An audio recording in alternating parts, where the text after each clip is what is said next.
Everyone, good morning. কেমন আছো তোমরা সবাই? আশা করি তোমরা সবাই খুব ভালো আছো, আমরাও ভালো আছি। কি ভাবছো হঠাৎ করে রান্নাঘরে কেন? জলখাবারটা এখানেতেই বানাচ্ছি, কারণ অস্মি গেছে সেন্টার বাচ্চাগুলোর সাথে। সমস্ত বাচ্চা যাচ্ছে যাদের সাথে অস্মি খেলে, তো সেই জন্য তাদের দলে পাল্লা দিয়ে অস্মি গেছে সেন্টার। তো সেই জন্য এখন ঝটপট করে জলখাবারটা বানিয়ে নিয়ে ওদেরকে আনতে যাব, সব বাচ্চাগুলোকে।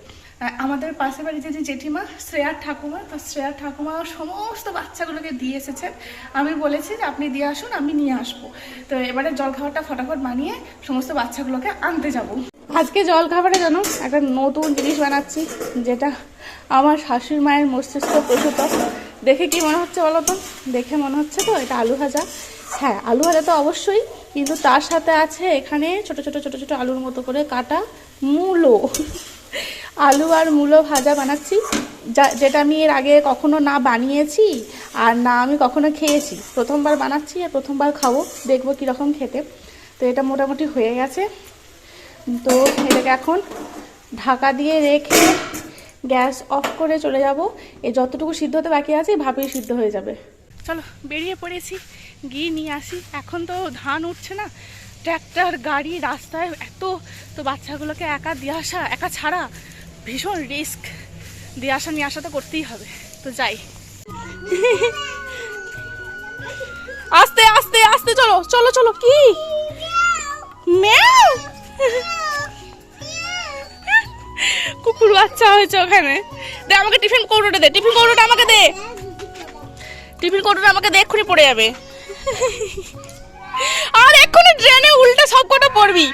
চল চল চল। না এখন কুল খেতে নেই, সরস্বতী পুজো হয়নি, এখন কুল খেতে নেই। গোটা পালটাকে নিয়ে যাওয়া, একজন এদিকে চলে যাচ্ছে একজন ওদিকে চলে যাচ্ছে, সামলানো দূর দায়। চলো ফাইনালি এসে গেছি। আর এই টার্নিংটা ঘুরলি যে যার বাড়ি। চলো চলো চলো চলো চলো চলো চলো।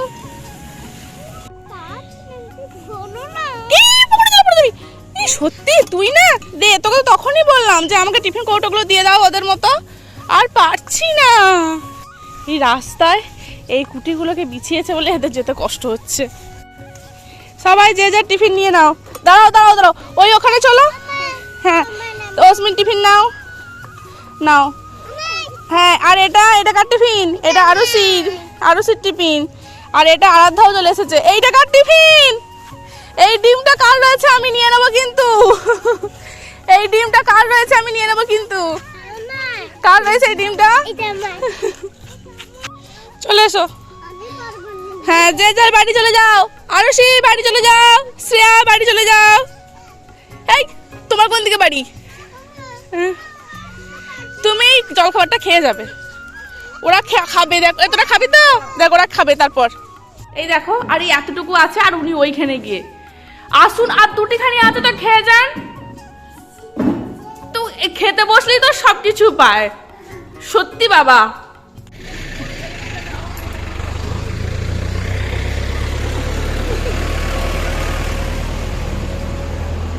সবাইকে তোকে ট্রাক্টরটাকেও তোকে একটু বাই বাই করতে হবে। হ্যাঁ ট্রাক্টরকেও টাটা।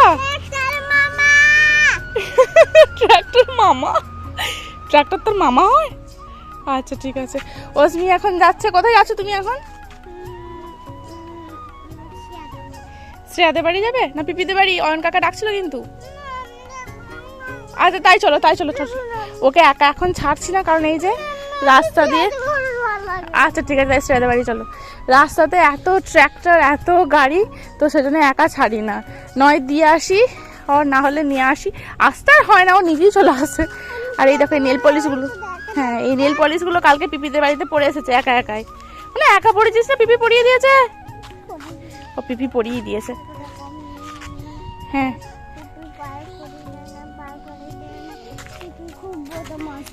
কে বদমাস হয়েছে? পিপি? তার থেকে তুমি বদমাস, তুমি বড্ড দুষ্টু, তুমি প্রচন্ড দুষ্টু।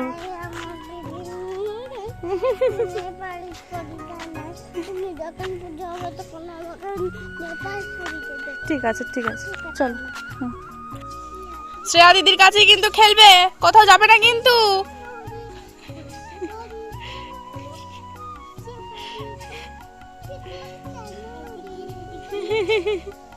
ওই দিক থেকে আরেকজন আসছেন, ওই যে আরেকজন সখী আসছেন। এইগুলো সব গ্রুপ, একটা গ্রুপ।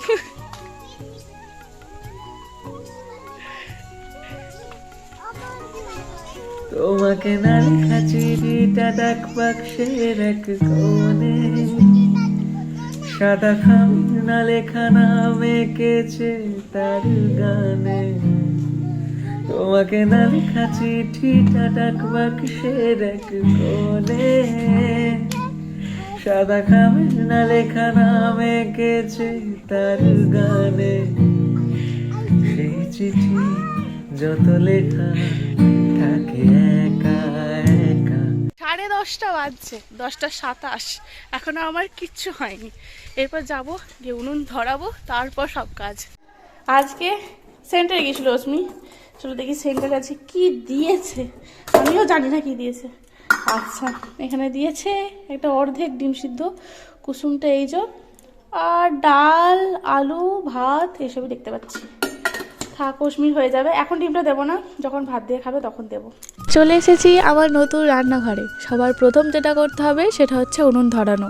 তোমাদের মধ্যে অনেকেই আমাকে অনেক টেকনিক বলেছো, তার মধ্যে একজন আমাকে বলেছিলে যে সব থেকে যেগুলো নরম নরম কাঠ হবে, মানে যেগুলো জ্বলতে সুবিধা হবে, তাড়াতাড়ি ধরে যাওয়ার মতো কাঠ, তো সেই জিনিসগুলো মানে ছোটো ছোটো লাঠি বা কাঠি, ছোটো ছোটো জিনিস যেগুলো একটু নরম হয়, তো সেইগুলো আগে তুমি উনুনের মধ্যে দিয়ে তারপর তুমি আগুনটা জ্বালিও।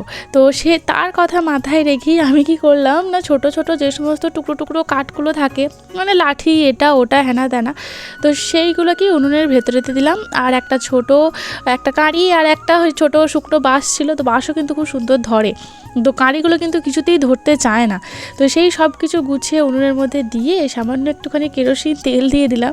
কেরোসিন তেলের পরিমাণ খুবই আমার কাছে অল্প আছে, তো চেষ্টা করছি যতটুকু আর কি কম দিয়ে ধরানো যায়, কারণ যদি এই কেরোসিন তেলটা না থাকে তাহলে সত্যি উনুন জ্বালানো খুবই মুশকিল আমার জন্য।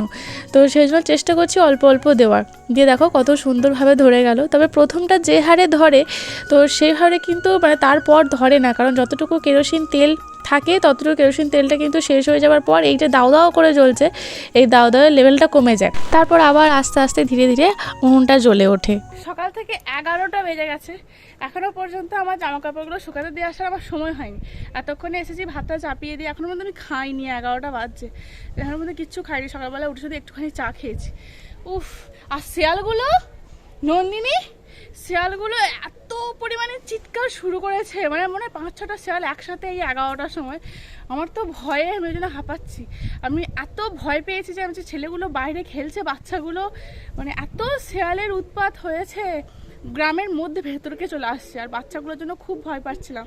তো যখন এই শিয়ালগুলো এভাবে ডাকতে শুরু করেছে, আমি মানে ভাতটা সব কিছু ছেড়ে দিয়ে দৌড়ে গেছি যে বাচ্চাগুলো কোথায়। তারপরে কোথায় কোথায় খোঁজ করে দেখলাম যে হ্যাঁ ঠিক আছে, সুরক্ষিত আছে, ঠিক জায়গাতে আছে। এই শিয়ালগুলো কি করছে, আগে কিন্তু এতটা ছিল না, এই বছর যেন ভয়ানক রূপ ধারণ করছে ধীরে ধীরে। চলো জামা কাপড়গুলো মিলে দিই। নন্দিনী রানী এসেছেন অস্মিকে নিয়ে যাওয়ার জন্য। আমিও বললাম যে নন্দিনী মানে পিপিদের বাড়ি যা, অয়ন কাকা এসেছে ডাকছে, গেল না, বাচ্চাগুলোর সাথে খেলবে। যখন যা মুড হয়, আর এক সময় এমন কাঁদবে আমি পিপিদের বাড়ি যাব, পিপিদের বাড়ি যাব, কখন যে কি করে ও নিজেও জানে না। আলো ছায়া যায় মিশে, চলো না কুড়বো আবার এলোমেলো চেনা রোদে, বসন্ত যায় যায় যায় জুটে, ভালোবেসে জীবন কাবার। এত কথা বলি যাকে চিনি আমি চিনি তাকে, এত কথা বলি যাকে চিনি আমি চিনি তাকে, চোখে চোখে কথোপকথন। এতক্ষণ ধরে হচ্ছিল একটি বিশেষ ঘোষণা অ্যানাউন্সমেন্ট করতে এসেছিলো পঞ্চায়েত থেকে।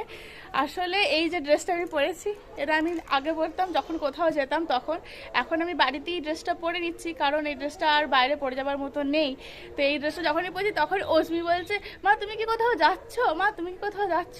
আর নন্দিনী এসে বলছে, তুই কি কোথাও গিয়েছিলি, তুই কি কোথাও যাচ্ছিস। সবাই ভাবছে যে আমি কোথাও একটা যাচ্ছি। আসলে এই ড্রেসটা পরে তো বাইরে যেতাম, বা যখনই বাইরে বেরোতাম তো পরতাম, সেটা ওদেরও দোষ নেই। আর আমি শুধু বলেছি না না কোথাও যাচ্ছি না, আমি বাড়িতেই পড়ছি। চলো এবার গিয়ে আমি দুটোখানি খাবো, খিদে পেয়েছে খুব। আজ রান্না করতে করতে তোমাদের সাথে একটা জিনিস বা একটা কথা শেয়ার করব, যেটা এর আগে তোমরা আর কি অনেকেই আমাকে জিজ্ঞাসা করেছো যে অস্মি কি এখন আর সেন্টার যায় না। সেন্টার মানে হলো ওই যে অঙ্গনওয়াড়ি কেন্দ্র, যেটাকে অনেকেই বলে, তবে আমরা এখানে চলতি ভাষাতে সেন্টারই বলি। তো সে দেখো, তোমাদের মধ্যে যেহেতু অনেকেই কোশ্চেনটা করেছো, তো ভাবলাম উত্তর দিই। আসলে অস্মি ডেলি অঙ্গনওয়াড়ি সেন্টারও যায় না, মানে আমি পাঠাই না। তার কিছু বিশেষ কারণ আছে, তার মধ্যে কিছু কারণ আমি বলি। অস্মি আগে যেত, সবার সাথেই পাঠাতাম, আবার আমি নিয়েও আসতাম, বা হয়তো আমাদের যে পাশের বাড়ির জেঠিমা আছে, তো ওনাদের সাথে পাঠাতাম, আবার ওনাদের সাথে আসতো। কখনো আমিও দিতে যেতাম, কখনো আমিও আনতে যেতাম। কিন্তু তারপরে যেটা হলো, সেটা সেন্টারের নাকি এখন নিয়ম হয়েছে যে পরিবার থেকে বাচ্চাটি যাচ্ছে সেই পরিবারের একজন সদস্যকে যেতে হবে। মানে তুমি অন্য কোনো বাচ্চার সাথে তাকে পাঠাতে পারবে না, কারণ যেহেতু এখন ওরা ছোট বাচ্চা, তো সেহেতু ওরা এখন কিছু বোঝে না। ওখানে গিয়ে মারপিট, হল্লাহল্লি, চিৎকার চেঁচেমেচি, ঝগড়াঝাটি সব কিছুই করে। ওই অনেকগুলো বাচ্চা একসাথে থাকলে যেমন হয়, পড়াশোনাও করে, খেলাধুলাও করে, সব কিছুই মিলিয়ে মিশিয়ে হয়। তো সেই জন্য ওনার পক্ষে অতগুলো বাচ্চাকে সামলানো সম্ভব নয়। বাড়ির কেউ একজন ওখানেতে থাকলে তাহলে সে তার বাচ্চাগুলোকে দেখে রাখতে পারবে, মারপিট করবে না, ঝগড়াঝাটি কোনো কিছু করবে না। মানে বুঝতে পারছো যেটা, যে মানে উনি সামলাবেন না বা ওনার পক্ষে সামলানো সম্ভব নয়, সেই জন্য বাড়ির কাউকে একজনকে দরকার। কিন্তু আমার পক্ষে ওই অতটা সময় ওখানে গিয়ে চুপচাপ বসে থাকা, শুধুমাত্র অস্মি খেলবে তার জন্য, তো সেটা পসিবল হচ্ছিল না। তাও কিছুদিন ও গেছে, কিছুদিন আমি নিয়ে গেছি, পাঠিয়েছি। তারপরেও আমার মানে পাটা এরকম হয়ে গেল। তো পাটা হয়ে যাওয়ার পর তো আমি টোটালি বাড়ির মধ্যে বসে যাই, তাহলে অস্মিকে তো দিতে যাওয়া নিয়ে আসা তো আমার পক্ষে সম্ভব হচ্ছে না। সেজন্য অস্মি সেন্টার যায় না, যেত না। এবং আমি যদি অন্য কারোর মাধ্যমে, মানে আমাদের যে পাড়ার জেঠিমা রয়েছেন বা শ্রেয়া ওরা রয়েছে, তো ওদের সাথে পাঠাতে গেলেও ওনারা মানে সেন্টারে যারা থাকেন আর কি কর্মকর্ত্রী, তো ওনারা আর কি বারণ করেছেন, মানে ওনারা একটুখানি আর কি বিরক্তি প্রকাশ করেছেন যে কেন ওদের বাড়ির বাচ্চাটাকে নিয়ে আসা হচ্ছে। তো এই আর কি কিছু কারণ। আর তারপরে তো শীতকাল পড়ে গেল, অস্মি একটুখানি বেলার দিকে ঘুম থেকে ওঠে। তো আমি চেষ্টা করি যে যেন বেলার দিকেই ঘুম থেকে ওঠে, কারণ সকালবেলায় প্রচণ্ড ঠান্ডা আমাদের এখানে। আবার জানো তো প্রচণ্ড মানে ঠান্ডা হেয়াল, পুকুরের জলের যা ঠান্ডা হেয়াল, তো সেই জন্য চেষ্টা করি যাতে ও একটুখানি বেলা করেই ঘুম থেকে ওঠে। তো সেই জন্য ওকে সেন্টারে আর পাঠানো হয় না, শীতকাল পড়ে গেছে বলে। তো মানে এটা ওটা কারোর জন্য পাঠানো হয় না। তো আবার ওখানে যিনি আর কি দিদিমণি, তো তিনি কিছুদিন আসেন, কিছুদিন আসেন না। তো যবে আসেন তবে ভালোই পড়াশোনা হয়, আর যবে উনি আসেন না, তো সেই দিন শুধুমাত্র বাচ্চাগুলো খেলাধুলা করে, আর যা খাবার দেয় সেসব নিয়ে বাড়ি চলে আসে। ওই মোটামুটি ধরো আমি দেখেছি 9টার সময় হয়তো গেল, 9:30টার মধ্যে বাড়ি এলো, কখনো 9:45টার মধ্যে বাড়ি এলো। মানে বুঝতে পারছো, যেতেই আমাদের বাড়ি থেকে যেতেই হয়তো বাচ্চা নিয়ে 10 মিনিট সময় লাগবে, আসতে 10 মিনিট সময় লাগবে, খুব আমি যদি 10 মিনিট ছেড়ে দিই 5 মিনিট সময় লাগবে। তো 10 মিনিট তো চলেই গেল, বাকি থাকে 20-25 মিনিট। তো সেই 20-25 মিনিট ওরা হয়তো ওখানে ম্যাক্সিমাম সময় খেলাধুলাই করে। তো সেই জন্য আমি আর ওকে আর পাঠাই না, যেহেতু আর কয়েকটা মাস পরই ওকে আমি স্কুলে ভর্তি করাবো, তো স্কুল যাবে, তো সেই জন্য আর ওকে আমি পাঠানো হয় না।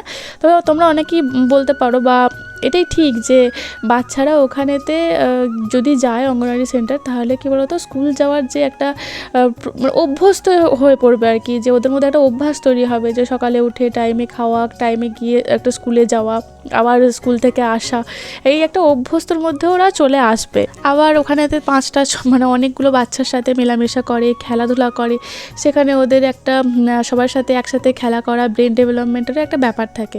কিন্তু অস্মির তো সেটা নয়, অস্মি রাত দিন মানে বাড়িতে থাকেই না। অস্মি আমাদের পাড়াতেই এত বাচ্চা আছে ছোটো ছোটো, তাদের সাথেই রাত দিন খেলা করে। তো সেহেতু ওখানে তো শুধুমাত্র খেলাধুলা করার জন্য আর 5টা বাচ্চার সাথে মেশার জন্য যে অস্মিকে আমি ওখানে পাঠাবো, তার মানে সেটার কোনো প্রয়োজন নেই অস্মির। তো সেই জন্য আমি আর ওখানে আর পাঠাইনি। তবে এমন নয় যে ওকে আমি কোনোদিনই পাঠাই না, বা আর এরপরেও পাঠাবো না। হ্যাঁ, যখন ও জেদ ধরে যে সব বাচ্চারা যাচ্ছে তো ও যাবে, তখন হয়তো মাঝে মাঝে ও যায়, এবং আমি মাঝে মাঝে হয়তো দিয়েও আসি। কিন্তু প্রত্যেক দিনের যে ব্যাপারটা, সেটা এখন আপাতত স্টপই রেখেছি আমি।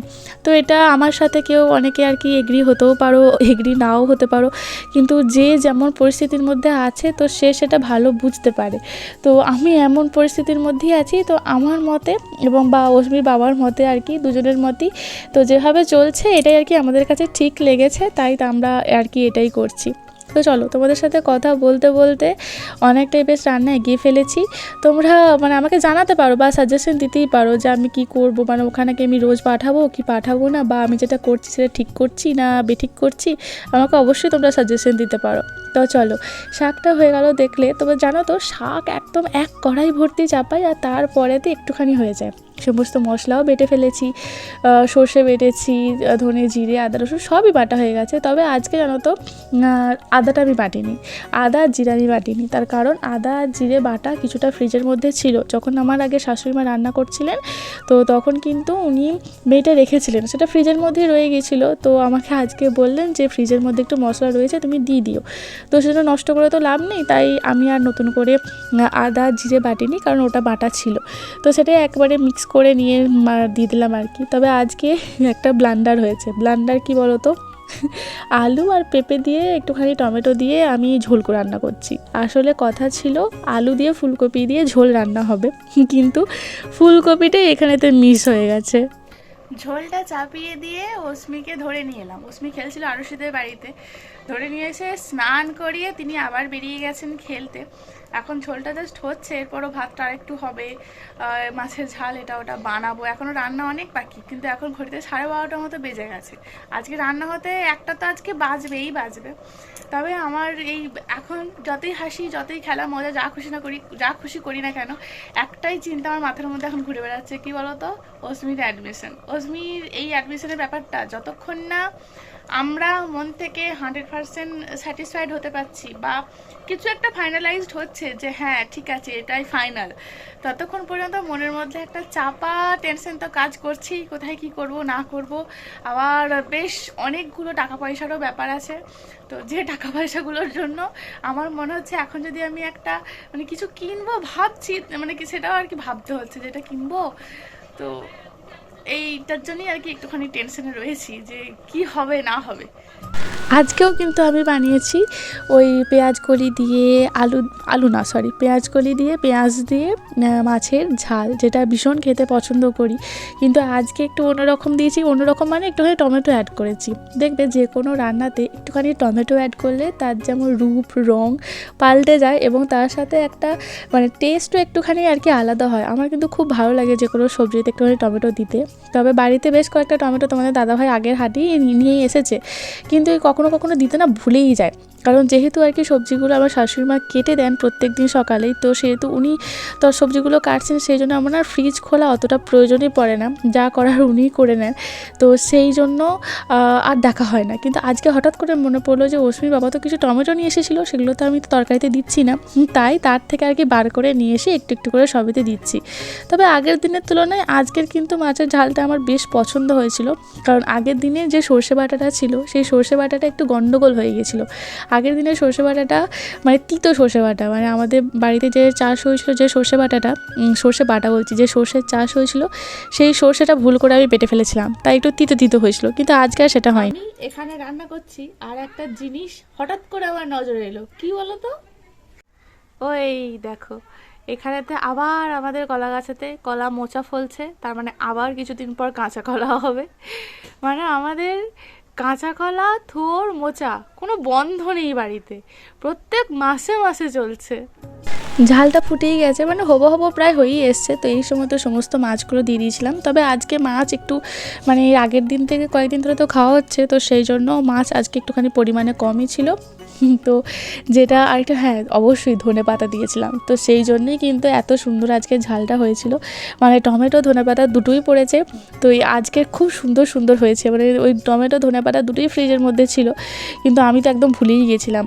তো যাই হোক, অশ্মির জন্য দুবেলার জন্য দুটো পেটি মাছ আমি তুলে নিয়েছিলাম। তো ওরটা তুলে নেবার পরে আমি এখানে দিয়ে দিয়েছিলাম কাঁচা লঙ্কা কুচি, কারণ তোমাদের দাদাভাই বলে গেছে, এখন দেখবে সব রান্নাতেই আমি কাঁচা লঙ্কা কুচিই দিচ্ছি। তোমাদের দাদাভাই বলে গেছে যে সব রান্নাতে একটু করে কাঁচা লঙ্কা কুচি দিয়ে দেবে, কারণ শুকনো লঙ্কা খাওয়া তো ভালো নয়, তো সেই জন্য আর কি। আর মশলা মধ্যে আমি কাঁচা লঙ্কাটা বেটে দিতেই পারতাম, কিন্তু ওই যে হাতে করে তুলতে হবে আর প্রচণ্ড আমার হাত জ্বলে, তো সেই জন্য সেই রিস্কটা আমি আর নিচ্ছি না। এইভাবেই কাঁচা লঙ্কা কুচি দিয়ে দিচ্ছি। ঝালের কিন্তু অতটা কোনো হেরফের হয় না, আসলে বোঝাই যাচ্ছে না কোনটা পেঁয়াজ কলি আর কোনটা কাঁচা লঙ্কা। মাঝে মাঝে পেঁয়াজ কলির মতো কাঁচা লঙ্কাটা মুখে পড়ছে, ঝাল ঠিকই লাগছে। চলো আজকের ভিডিওটা তবে এই পর্যন্তই, আবার দেখা হচ্ছে নেক্সট একটা ভিডিওতে।